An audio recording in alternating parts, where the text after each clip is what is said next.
Welcome to the Dental Brief, the world's direct, right-to-the-point podcast produced to get you the information you need to learn and grow your practice. To learn more about our guests and find links to information discussed on our show, visit our website, dentalbrief.com. On to today's episode. Hello, everyone. Welcome to another episode of the Dental Brief. I'm so excited to have with us today Miss Brandi Hooker Evans. This is your fourth time on the show. Say hello to our audience. Hello, everyone. Glad to join you again. Yeah, and for those of you that don't know, Brandi is a speaker, a coach. She's also a hygienist, correct? Yes. And the practice that you work in is something that you and your husband manage, correct? Yes. Yeah, so lots of experience. And one of the things that I love talking to you about is team building. So I know one of the problem that we're going to talk about today is relates directly with team building. In today's environment, we're hearing it all the time. There's more staffing issues than ever before. There's more hiring issues. There's more employees leaving. There's employees being terminated, on and on and on. So I think when things are the worst is a great time to address it. So let's talk about team building today. Brandi, talk about a problem that you see that exists in a lot of practices that you can help out with. Great, thank you. So when we're looking at the team, a lot of times we come to the dental office and we know that there is a doctor, a hygienist, an assistant, an insurance coordinator, and potentially an office manager. Let's just call those are our teammates. And so each person sees the patient at their piece of the teamwork, and that teammate, even though they're all working with the patient, they're on their own island.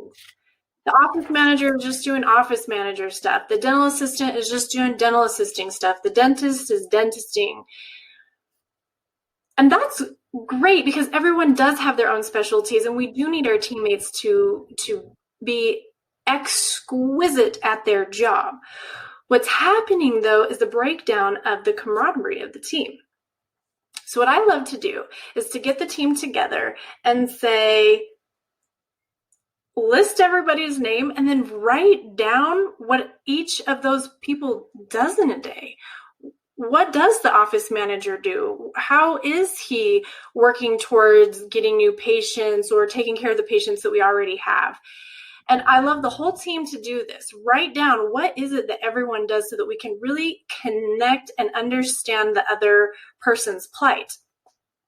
Then what I love to do is to have every single member of the team look at the list that their other teammates do and pick something that they can help with their teammates. So if the office manager job is to reach out to patients that are new, then maybe the hygienist comes in at the end of the day when she finishes her child prophy early and says, hey, can I help you make a couple of those calls and reach out to our patients?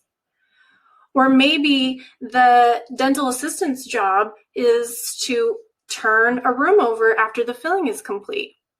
What if the dentist says, oh, I know how to turn over rooms, and comes over and does that for the assistant?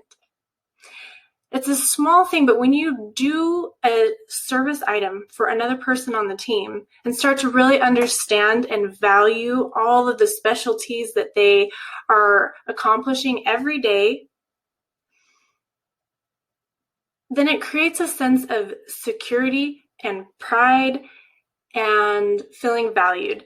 I know as humans, we all want to feel valued. So if someone's serving you the best that they can and uplifting you for the specialty that you can't help with, what does the team look like after that?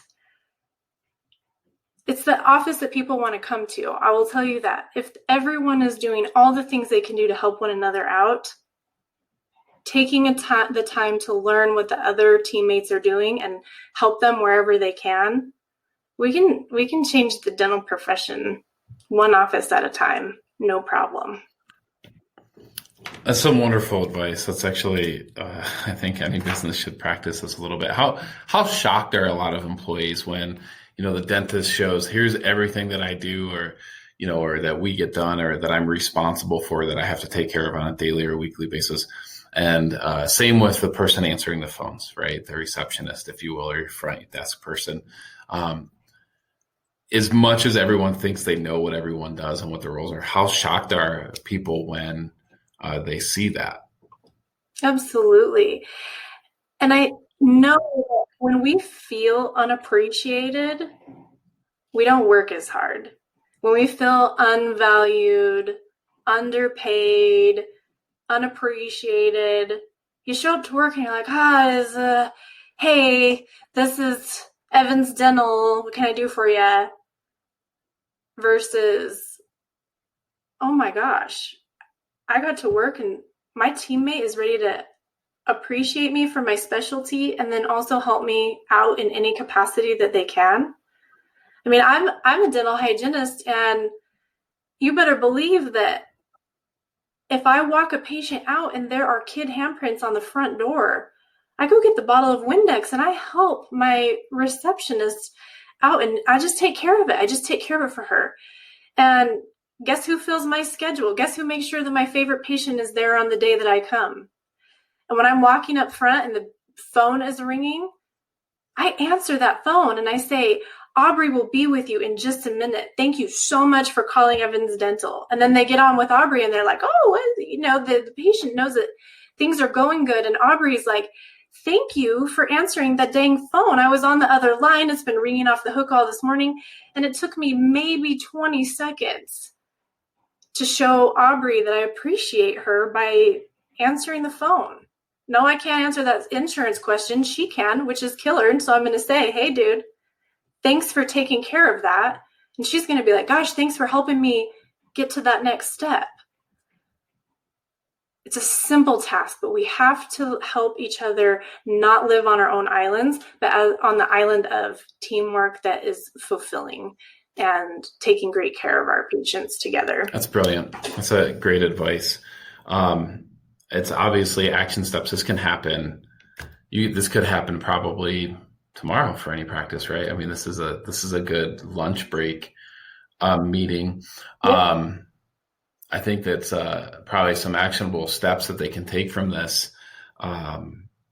would be certainly to make sure that they know everything that they're supposed to do. And then also I would think, and if you're the leader of the practice, what is it that is on your list that you're actually not doing right now? That's got to come up too, right? I'm responsible to take care of this, and you actually haven't taken care of it in a month or two.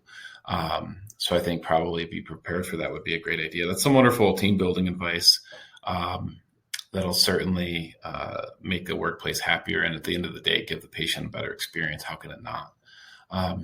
Brandi, your website is BrandiHookerEvans.com. I encourage our audience to go check it out. There's a lot of resources, great information. I even see you have your book list on here, and it's a new website. Looks terrific, by the way. Good job with that. Thank you. Yeah. And would love to have you back on the show here sometime soon. If someone doesn't find value in today's podcast and something's very terribly wrong, because that's some great advice, something that I'm actually going to install here sometime within the next week or two. So again, our guest, Brandi Hooker Evans, BrandiHookerEvans.com is the website. Brandi, thank you. We appreciate you. Thank you so much, Patrick. And to everyone listening, please take a minute to find out what the rest of your team does and figure out what you can do to serve them. I know that you're going to have so much more career satisfaction starting the first day. Awesome. Thank you, Brandi. Thank you. Have a great week. Bye-bye. Thank you for joining us on today's episode. Did you know you can weigh in on today's topic on Facebook? Search The Dental Brief on Facebook or visit our website, dentalbrief.com, and just follow the link. We look forward to having you join us again on another episode of The Dental Brief.